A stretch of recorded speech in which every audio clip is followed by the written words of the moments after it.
The time is exactly 9:27. This is News and Views on Salam Media, and all of South Africa is aware of the terrible and tragic loss of little children in townships throughout South Africa. And this happened after they had bought and consumed snacks from spaza shops. And of course, the communities have been outraged. A lot of them have shut down those spaza shops, and they've been calling and calling and calling for government to take some form of action. Finally, the government has taken action, but is it the type of action we were expecting?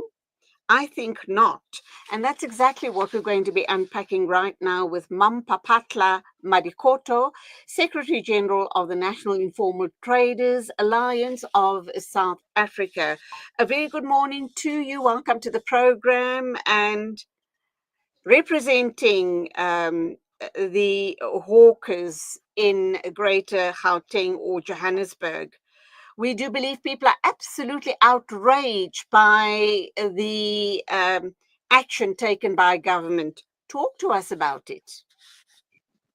Good morning, Julie, and your viewers.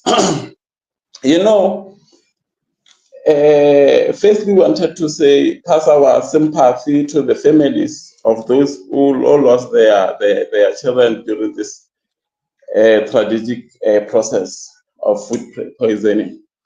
Our government is always surprising us because they always do things in such a way that you will always be amazed. Like now, how they wanted to now to solve this problem. It's not how the problem, they have to solve it, because now we don't need another law or anything. We just need the implementation of the laws and the regulations that we already there. And the other thing that's surprising us more is that they now wanted to pin this on the wrong people, or the whole this thing. They wanted to take it to a wrong direction. The frustrations that our government now find themselves in, now they wanted to take it to a wrong people, because at the beginning,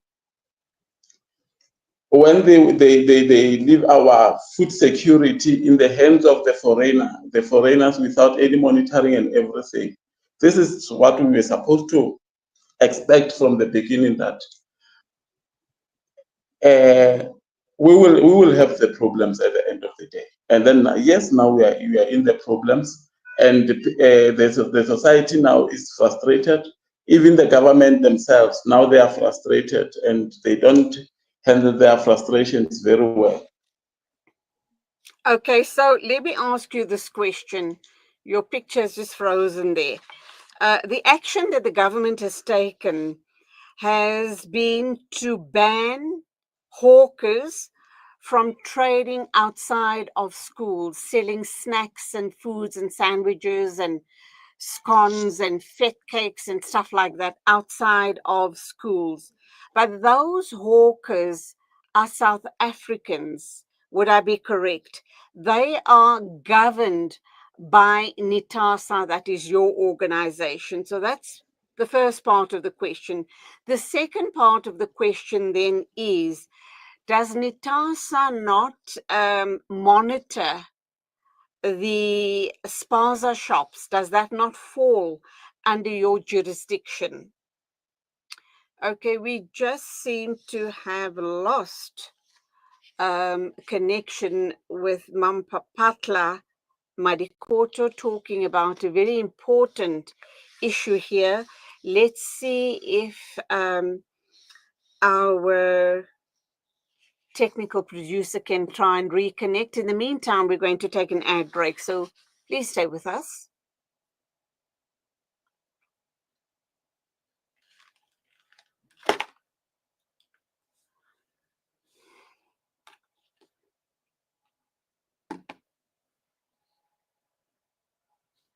Okay, bring me back. ads. Go for ads. No, go for all. Go for all. Yeah. Tell him. Tell him.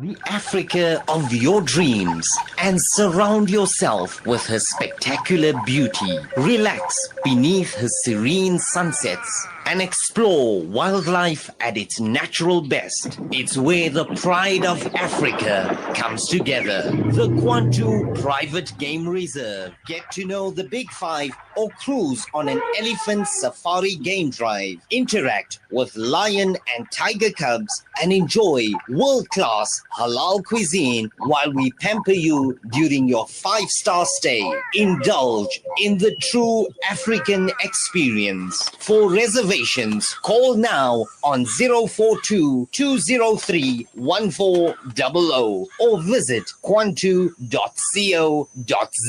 The Kwantu Private Game Reserve, the place of gathering. Dad, these Frymax chips are so tasty. Wow, that really takes me back. My dad bought me a Frymax chips every day after school. They were my favorite when I was your age as well. Quality is at the very heart of what we do, and that's why we ensure that every Frymax packet is filled with the beautiful goodness and flavor-packed taste that you've come to expect from us since 1982. Frymax, from generation to generation. Yes. Your financial goals feeling out of reach? Yasin Badat Financial Advisory is here to turn your aspirations into achievements. Our dedicated team, armed with a history of success, is ready to guide you through the complex nature of financial and investment planning. Whether you're a seasoned investor or new to the game, our personalized solutions cater to your unique goals and risk appetite. Trust in our commitment to transparency, integrity, and excellence. Ready to unlock a world of financial freedom? Partner with us today. Call Yasin Badat Financial Advisory at +27 33346 2071 or visit www.yasinbadat.com. Yasin Badat Financial Advisory, guiding you to financial success. Sponsor an orphan, and you'll help support a vulnerable child to have the education they've always dreamed of, so they can build a brighter future. You'll be feeding a hungry stomach and a hungry mind with no.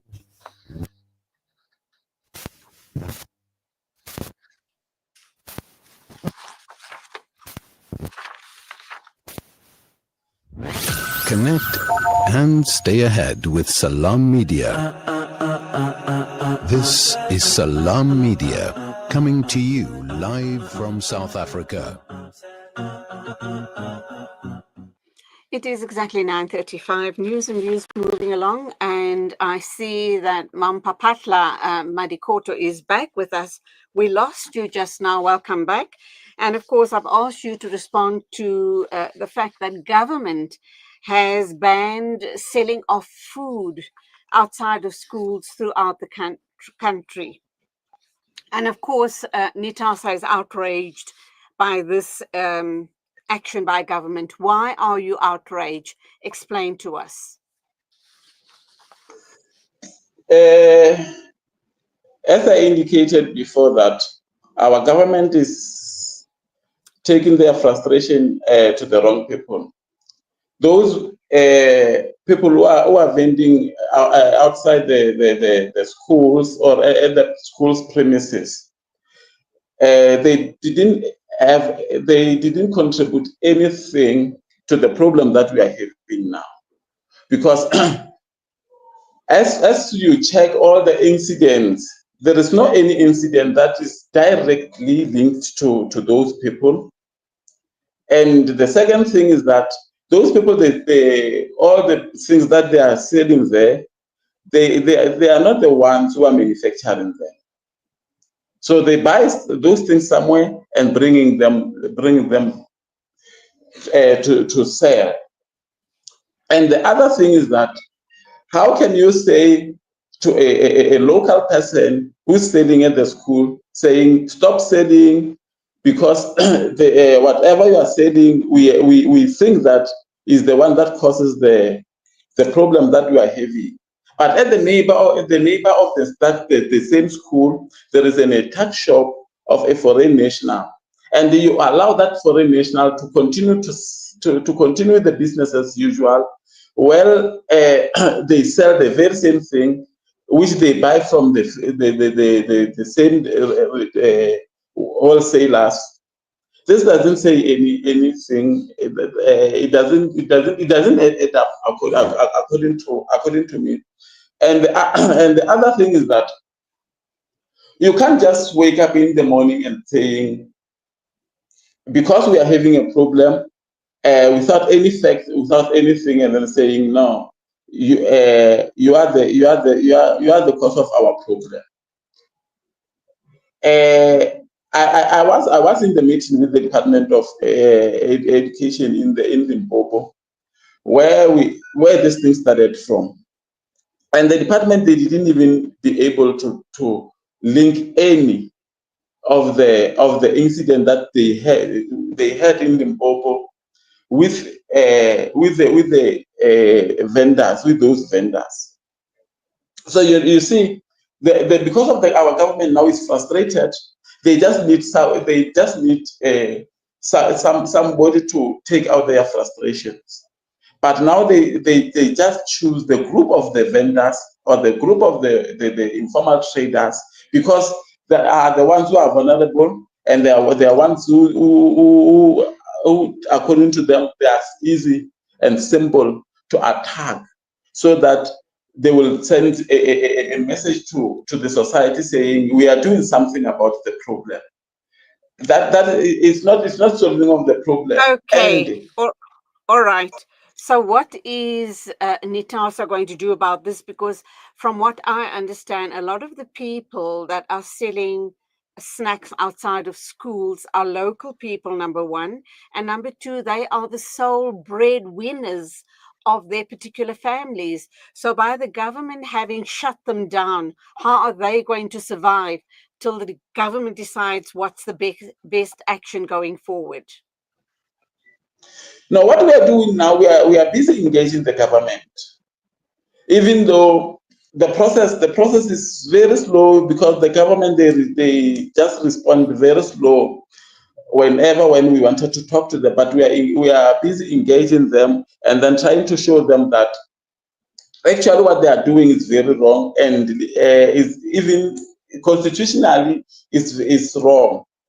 And even, for example, the Department of Education, that they don't have that authority to stop any person to do the trading.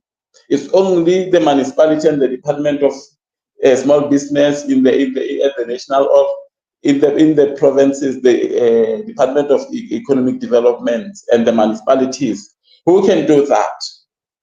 So we are busy engaging. We are busy engaging the government about all these things. Okay, we have to go now, but undoubtedly we will be hearing from you once you've engaged with government and you have some sort of an answer. In the meantime, those families that are directly affected by this ban by government to stop trading outside of schools, what's going to happen to them? Where are they going to get money at the end of this month or next month to pay the rent and put food on the table? Are you, as NITASA, telling them, go ahead, continue your trade till we get some firm answers and direction from government? What we did when we were engaging with the Department of Education in Limpopo, we have told the department that tomorrow those traders will go and then trade. And that is what happened. They went to trade. And what I can say is that those traders, they must go out and then go and then trade, because that is their democratic right to do it. So as long as they didn't commit any crime, until now they never committed any crime. So they have to go out and then go and sell. Okay. And we will engage while we're engaging. If traders come, if they get into trouble with the law, For example, if the police harasses them outside of schools, etc., can they get in touch with you and ask you to support them if they're being harassed and chased away from the schools? Yes. Okay, good. That's where we leave it till you and I talk again the next time to see what sort of progress has been made between government and yourself as Nitasa regarding the issue of banning of hawkers outside of schools. Thank you indeed for your time. Good luck and God bless. Okay, thank you. 9:42 a.m. Our next guest is on standby. She is a lovely Adila Sirkot, and she, of course, is going to talk to us about Islamic Relief South Africa.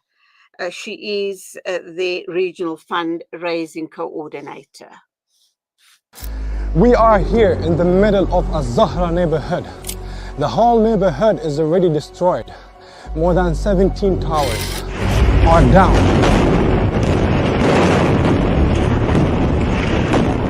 Here, as you can see, the firefighters trying their best to help. The people are still under the rubble.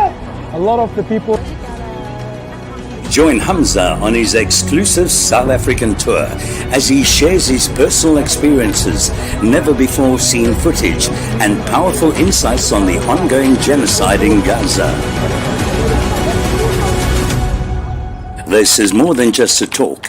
It's an invitation to witness Gaza through the lens of Hamza Sha'alan. Don't miss this opportunity to meet the photojournalist who brought Gaza's pain and perseverance to the world in its darkest moments. Follow Salam Media on social media pages for more.